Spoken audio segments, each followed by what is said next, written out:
సరస్వతి అంటే భారతి, ఇప్పుడు తెలంగాణ రైతు సంతృప్తి అంటే భూభారతి. ఆనరబుల్ రెవెన్యూ మినిస్టర్ గారి సందేశం.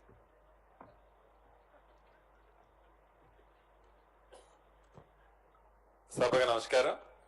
సభాధ్యక్షులు, స్థానిక శాసనసభ్యులు, మా సహచర మంత్రివర్యులు, పెద్దలు, మిత్రులు శ్రీధరబాబు గారికి, ఈ కార్యక్రమానికి ముఖ్య అతిథిగా వచ్చిన మనందరి అభిమాన నాయకులు, పెద్దలు, గౌరవనీయులు రాష్ట్ర ముఖ్యమంత్రి వర్యులు రేవంత్ రెడ్డి గారికి, సహచర మంత్రివర్యులు దేవాదాయ శాఖ కొండా సురేఖ్ గారికి, అదే రకంగా సహచర మంత్రివర్యులు పొన్నం ప్రభాకర్ గారికి, ఎమ్మెల్యేలు, సహచర ఎమ్మెల్యేలు, ఎమ్మెల్సీలు, ముఖ్య నాయకులు, ఈ ప్రాంత ప్రజలు, ముఖ్యంగా పండితులు, మీడియా మిత్రులు అందరికీ మనస్ఫూర్తిగా హృదయపూర్వక నమస్కారం.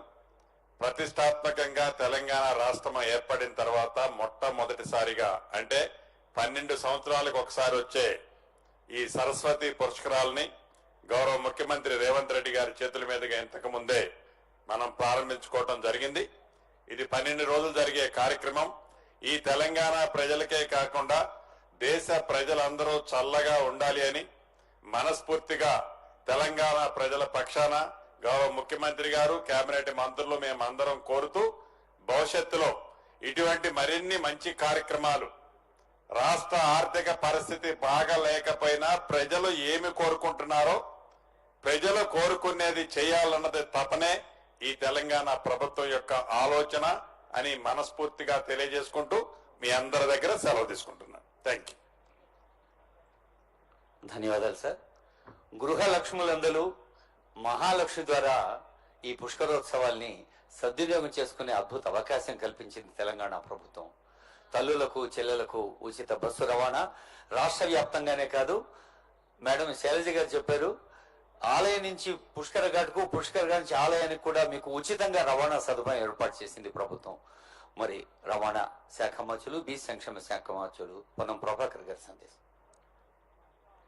సభాధ్యక్షులు, గౌరవ స్థానిక శాసనసభ్యులు, పెద్దలు, గౌరవ మంత్రి శ్రీధరబాబు గారు ఈనాటి సరస్వతి పుష్కరాల్ని ప్రారంభించు, దాని తర్వాత మొదటిసారి హారతి ఇచ్చే కార్యక్రమంతో పాటుగా ఈ ప్రాంత ప్రజలందరికీ తెలంగాణ ప్రభుత్వం తరఫున ఏర్పాటు చేసినటువంటి పుష్కరాలకు సంబంధించిన అంశ ప్రాధాన్యతను చెప్పే ఉద్దేశంతో ఇక్కడికి విచ్చేసినటువంటి గౌరవ ముఖ్యమంత్రి శ్రీ రేవంత్ రెడ్డి గారికి, గౌరవ గృహ నిర్మాణ శాఖ, రెవెన్యూ శాఖ మంత్రి పెద్దలు పొంగులేటి శ్రీనివాసరెడ్డి గారికి, దేవాదాయ శాఖ మంత్రి అక్క కొండా సురేఖ గారికి, అదేవిధంగా విప్పులు ఆది శ్రీనివాస్ గారికి, లక్ష్మణ్ కుమార్ గారికి, సలహాదారు వేం నరేందర్ రెడ్డి గారికి, endowment principal secretary Shailaja Ramaiah గారికి, వేదిక మీద పెద్దలు, ఇక్కడికి విచ్చేసినటువంటి గౌరవ ప్రజాప్రతినిధులు అందరికీ కూడా పేరు పేరున సరస్వతి పుష్కర శుభాకాంక్షలు తెలియజేస్తూ, మహాకాళి, మహాలక్ష్మి, మహాసరస్వతి మన ముగ్గురు అమ్మల్ని ఎప్పుడు పూజించుకుంటాం.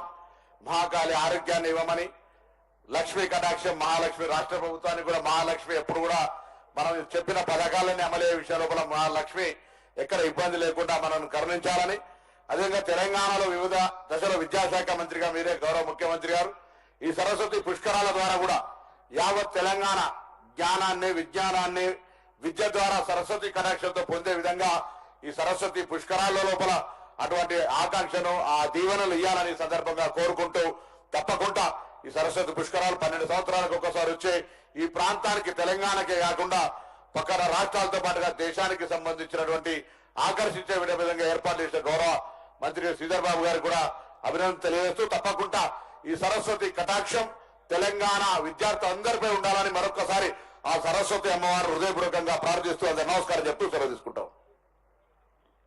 ధన్యవాదాలు సార్. బాసర నుంచి భద్రాచలం దాకా, అటు జోగులాంబ, కురుమూర్తి, కొండగట్టు అంజన్న, ఏడుపాయల సమ్మక్క సారళమ్మ, వేదికపైనే ఉన్న దేవస్థానం వేములవాడ, ధర్మపురి. తెలంగాణ అంటేనే ఆ దైవభక్తికి నిలయం, సహృదయ జనాలయం. సహృదయంతో ఉన్న జనాలయం లాంటి తెలంగాణ అన్ని వేళలా, అన్ని విధాల అంతర్జాతీయ స్థాయిలో ఎదగాలన్న కాంక్షతో అన్ని ఆలయాల్లో సదుపాయాలు ఎప్పటికప్పుడు ద్విగుణీకృతం చేస్తూ ఈ పుష్కరాల్ని ఒక మహోత్సవంగా నిర్వహించేందుకు కారకులు, ప్రేరకులు, మార్గదర్శకులు అయిన మన ప్రియతమ ముఖ్యమంత్రి గౌరవనీయ రేవంత్ రెడ్డి గారి సందేశం.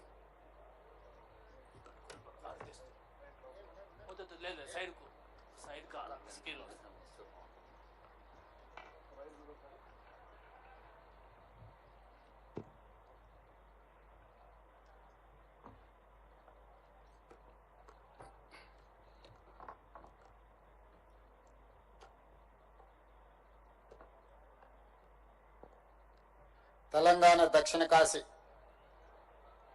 కాళేశ్వరంలో జరుగుతున్న సరస్వతి పుష్కరాల కార్యక్రమానికి అధ్యక్షత వహించిన మిత్రులు